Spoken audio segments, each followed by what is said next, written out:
Let's get into our first discussion now. Nigeria is endowed with large oil, gas, hydro and solar resources and has the potential to generate electricity conveniently. But access to electricity remains one of the biggest problems facing the country. The World Bank states that more than 83 million Nigerians do not have access to electricity. Now, this represents over 40% of the country's population, which makes Nigeria the country with the largest energy access deficit in the world. The lack of reliable power has been a constraint on citizens, businesses, and also accounts for a great deal of economic loss. While many people have turned to using generators and solar power, others may not have the luxury of such and end up living in darkness. What is the way out? That is the big question this morning.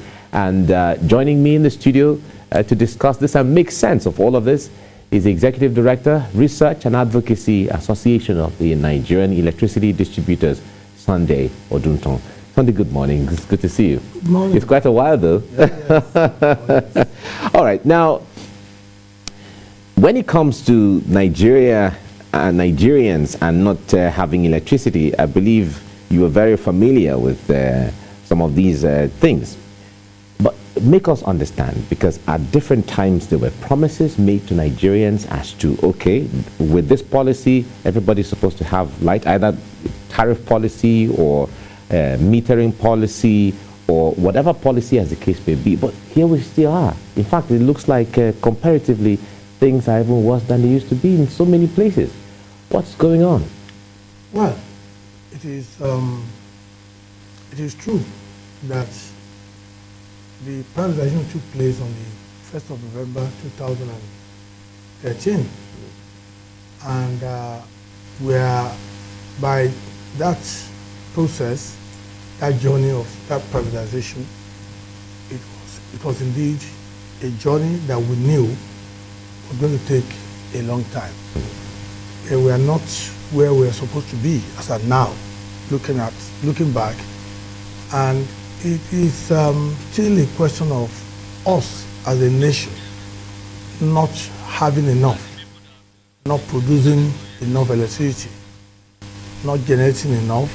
And when you look at the value chain, from generation to transmission to distribution, each layer in the value chain have a lot of work to do. In terms of what has happened in recent weeks, yes, there were issues. One is shortage of gas. First of all, let me say that as a nation, we produce electricity only through two major sources, hydro and gas-fired thermal power plant. The hydro gives us much less, only three hydro power plants, Kanji, Shiro, and Jeba. The main one, of course, is the gas-fired thermal station. One of them is here in Lagos State, in Ikorodu, called Egmi Power Plant. Egmi Power Plant is the largest in West Africa, but the issue with these power plants are none of them has been able to produce optimally because of lack of gas to fire their turbines. And issue of gas also we can put in two ways. One is that there's shortage of gas. Another one is the fact that whenever there's any kind of vandalization of this gas pipeline, gas will not get to the power plants. And of course, the other main issue is the issue of liquidity. One, there is the people that sell gas are not part of the power sector. The international oil companies are commercial entities that need to get their money and sell their gas. Once the money is now coming through the value chain, or we don't have enough, when we sell electricity as distributors and retailers of electricity, when we sell and we don't get to collect all that is due to the industry and send it upstream, then there's always a problem along the value chain. That's one. The other thing that has happened in the recent weeks, there was this back and forth argument between the generation company and the transmission company of Nigeria, which is 100% owned by the federal government. The generation companies were saying that the transmission company of Nigeria was not able to evacuate all that they produce, and the TCN was saying a different thing, argument back and forth. But for us as distribution companies, I think what we all need to do is collaboration, cooperation, and alignment. If we all work together and ensure that the value chain is properly aligned, if the producers are producing, for instance, 10,000 megawatts, the transporter, which is TCN, should be able to transport 10,000 megawatts. The distribution company, the DISCOs, should be able to distribute 10,000 megawatts. Now, that's for the operators. The policymakers need to also agree that there's a need for consistency in regulation. Yeah, but we assume and the customers we have a role to play. Yeah, but we assume that for close to 10 years, about a decade that this has been on, we assume that all the different, from GENCOs to TCN to DISCOs, should have understood and known, how to work together by now. First of all, people that think everything is a private entity need to understand that even the way we are today, for the DISCOs, 60% private, 40% government. For transmission company of Nigeria, 100% owned by the federal government. The issue is that we have gone through quite a lot of challenges before privatization, and you cannot correct the adversity of 65 years in 7 years, and that is a fact. But that is not to say that we are where we're supposed to be. That's not to say that we are all doing well enough. And as I was trying to say, people need to understand that three of us have a role to play if we truly want electricity in Nigeria. Number one is government. Government needs to know that there's a need for their ministries, departments, and agencies to pay for electricity. Number two, we the operators, we need to be more efficient. We need to be more alive to our responsibilities, and us working with the regulators, and everybody needs to work together. Number three, and most importantly, the customers. The customers also need to know that a major problem that we have today is energy theft. People cannot continue to steal a product, they fail to pay for the product, and they're expecting miracles to happen. You cannot expect to have electricity in the country where people believe in having it free of charge, where even rich people steal energy, where you see very rich people in posh areas bypassing their prepaid meters. You can't have a country like that, and then you expect miracles to happen. Yeah. So I think we all need to work. If you see something, say something. Yeah. So everybody. And I cannot exonerate the operators. Yeah. I cannot exonerate the government. I cannot exonerate the military department and agencies who are owing about 300 billion naira to date. If that kind of money comes into the system, the generation company will have money to pay for gas.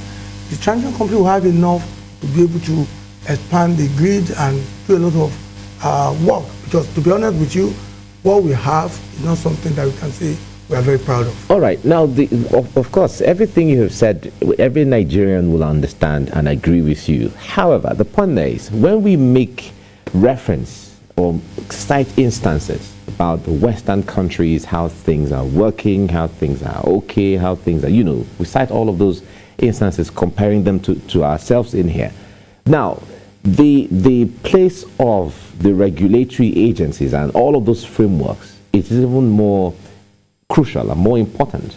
People obey traffic laws not because they want to, because you know that if you break the traffic law, there is someone who will come after you. So the point there is that if you're talking about the issue of people, energy theft, and people will always be people. But when energy theft is discovered, what happens? What is the kind of system that is put in place to ensure that this energy theft is either prosecuted or it doesn't happen? In other climes, issues like energy theft and the way it is in this country are supposed to be dealt with head-on. What we are supposed to do as a nation, which we fail to do, is our judicial system is a very, very slow system. You take a suspect to court for bypassing his meter or for illegal connection, the case can take 3 years. But what should we do? We are supposed to have a simple thing that happened in other climes, which is for the judiciary to cooperate with the government or the operators to have mobile courts. If you have a mobile court that will try suspects summarily and you put this mobile court in different places, including marketplaces. Once somebody is caught on those kind of things, try them, convict them. It doesn't have to be a custodial sentence. Let them do community work. The fact that you even try people and put it in the media will serve as a deterrent. But what we have is a system where cases can just go on and on. And in the power sector, we do not have prosecution powers. We cannot do anything about it. I only need to hand over people to the security agencies. The system that we have, including the judicial system, is very, very terrible. And of course, it's about people doing the wrong thing and thinking they can get away with it. If people know that once they do something wrong, something will happen. In 2014, some people were caught somewhere in one of the states in the south stealing transformer oil. And the last time I checked, transformer oil is not used to fry akara or egg. Those who sell those transformer oil sell it to some people who are in the business of either selling or repairing transformers. They were caught, taken to a police headquarters, and we believe that something will be done. A few days later, they were released, and they disappeared. In a country where you cannot even track people, a country where you cannot even be sure that justice will be done, and will be done quickly, that is part of the problem. So no matter your business, the business you are doing, once something goes wrong there and you cannot get justice from the court and get it on time, and you see a lot of frivolities, technicalities, bigmanism, somebody that knows somebody, it is part of the problem. That's why I say that for us to have electricity in Nigeria, it is not rocket science. Government, policymakers, operators, customers or consumers.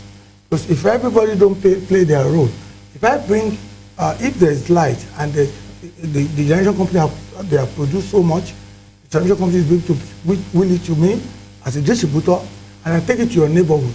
And once I put the light, the electricity into your neighborhood, it disappears. I put 100 million worth of electricity into a particular neighborhood, all I am able to collect from there is 27 million. So what happens to remaining?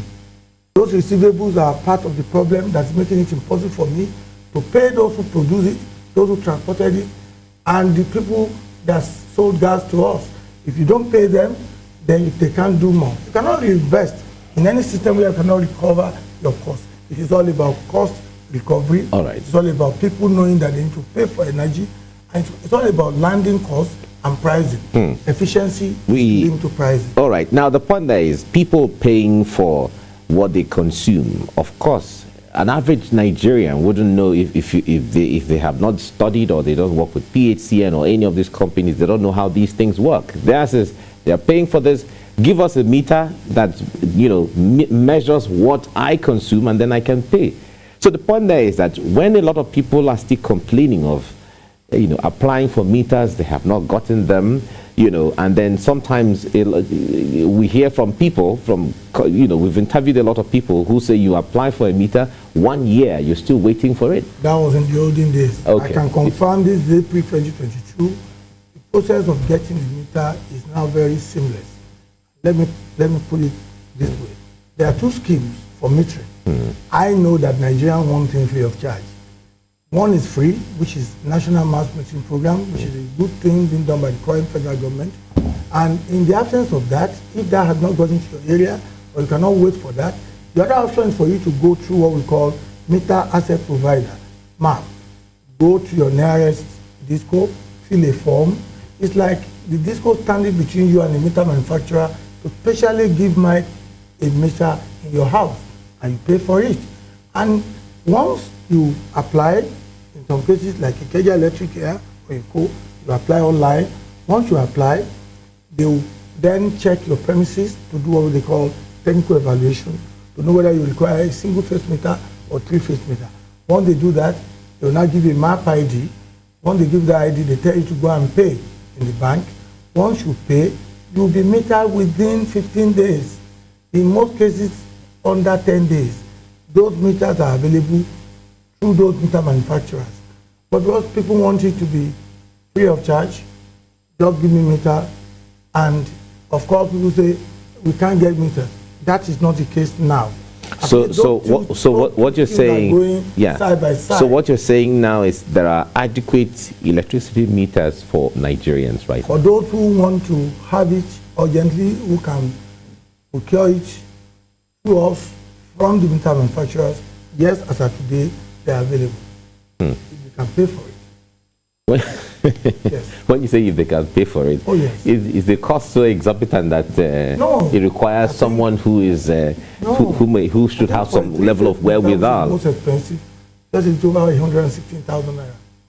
For the single phase is, if I get it right, I know it's less than 80,000 naira. So it's not too expensive. People just need to understand how the system works. Then the federal government, quite rightly, are also trying to distribute meters. Some have gotten this, many others haven't. But I'm just saying that it's either you want to wait for that, or if you don't want to wait, so why are some not able to have it yet? Is it because of quantity? Okay. A question of availability.